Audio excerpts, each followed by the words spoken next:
सोमवार व्रत कथा। एक नगर में बहुत धनवान साहूकार रहता था। उसके घर में धन की कमी नहीं थी, परंतु वह बहुत दुखी था क्योंकि उसके कोई पुत्र नहीं था। वह इसी चिंता में दिन रात दुखी रहता था। पुत्र की कामना के लिए वह प्रत्येक सोमवार शिव जी की व्रत पूजा किया करता था तथा संध्या काल मंदिर जाकर शिव जी के सामने दीपक जलाया करता था। उसके इस भक्ति भाव को देखकर एक समय माता पार्वती ने शिवजी महाराज से कहा, नाथ, यह साहूकार आपका बहुत ही बड़ा भक्त है। सदैव आपका व्रत और पूजन बड़ी श्रद्धा से करता है। आपको इसकी मनोकामना पूर्ण करनी चाहिए। शिवजी ने कहा, हे पार्वती, संसार कर्म क्षेत्र है। जैसे किसान खेत में जैसा बीज बोता है वैसा ही फल काटता है, इसी तरह मनुष्य संसार में जैसा कर्म करते हैं वैसा ही फल भोगते हैं। माता पार्वती ने अत्यंत आग्रह से कहा, हे प्रभु, यह आपका बहुत ही भक्त है और अगर आपको इसको किसी प्रकार का दुख है तो उसे आपको अवश्य दूर करना चाहिए। आपको सदैव अपने भक्तों पर दयालु रहते हैं और उनके दुखों को दूर करते हैं। यदि आप ऐसा नहीं करेंगे तो मनुष्य आपका पूजन तथा व्रत क्यों करेगा। माता पार्वती का ऐसा आग्रह देख शिवजी कहने लगे, हे पार्वती, इसके कोई पुत्र नहीं है। इसी चिंता में यह अति दुखी रहता है। इसके भाग्य में पुत्र न होने पर भी मैं इसको पुत्र की प्राप्ति कर देता हूँ, परंतु वह पुत्र केवल 12 वर्षों तक ही जीवित रहेगा। इसके पश्चात वह मृत्यु को प्राप्त हो जाएगा। इससे अधिक मैं इसके लिए कुछ नहीं कर सकता। माता पार्वती और भगवान शिव का यह वार्तालाप साहूकार सुन रहा था। इससे साहूकार को न तो प्रसन्नता हुई न ही दुख हुआ। वह पूर्व की तरह शिवजी का व्रत और पूजन करता रहा।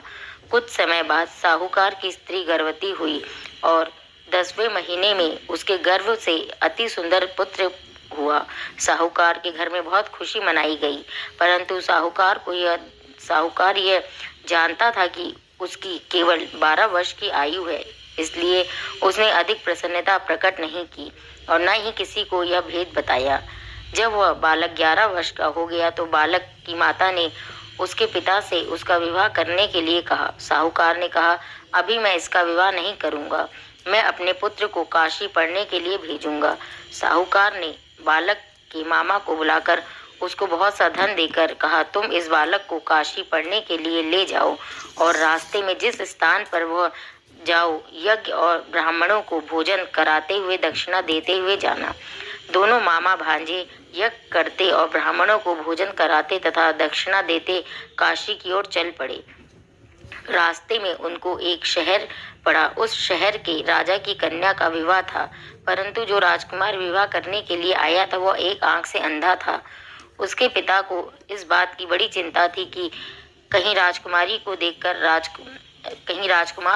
राजकुमारी तथा उसके माता पिता विवाह में किसी प्रकार के अड़चन न पैदा कर दे।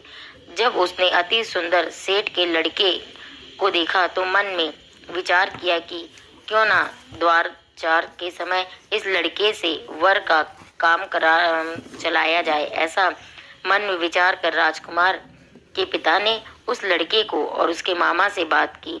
वे राजी हो गए। फिर वह साहूकार के लड़के को वर के कपड़े पहनाकर तथा घोड़ी पर बैठाकर कन्या के द्वार पर ले गए। सभी कार्य प्रसन्नता से पूर्ण हो गया। राजकुमार के पिता ने सोचा कि यदि विवाह का कार्य भी उसी लड़के से करा लिया जाए तो क्या बुराई है। ऐसा विचार कर लड़के और उसके मामा से कहा, यदि आप फेरों और कन्यादान के काम को भी करा दे तो आपकी बड़ी कृपा होगी।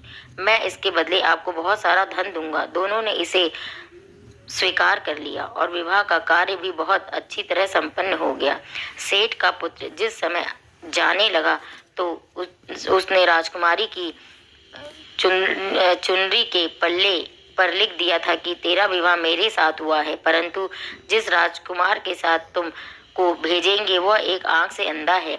मैं काशी जी में पढ़ने जा रहा हूँ।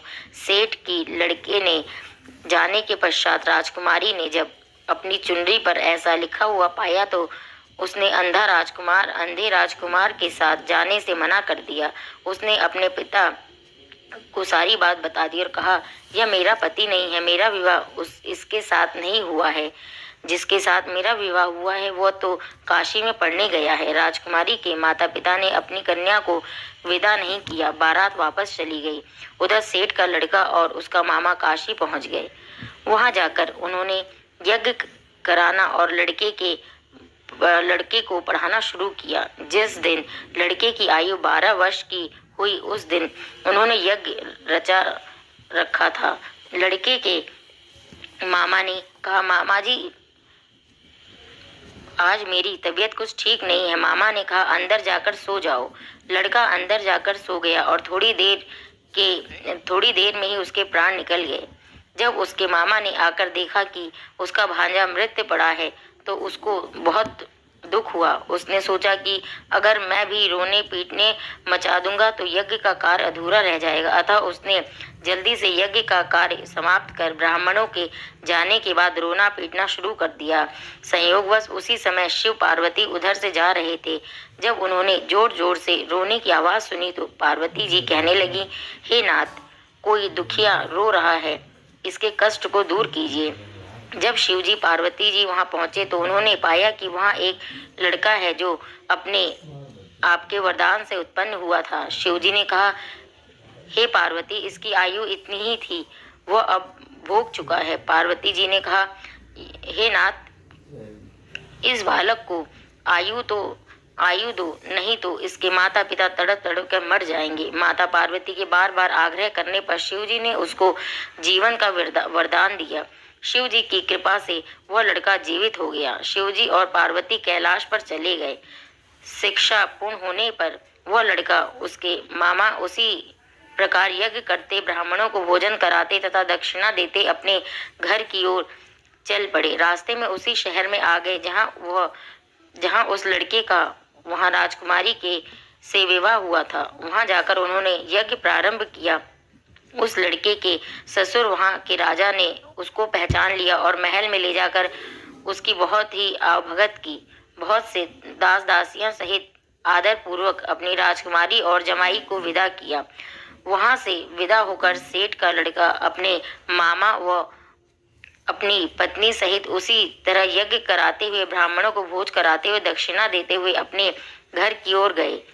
घर जाकर लड़के ने अपने माता पिता को सारी बात बताई। इससे वे बहुत प्रसन्न हुए।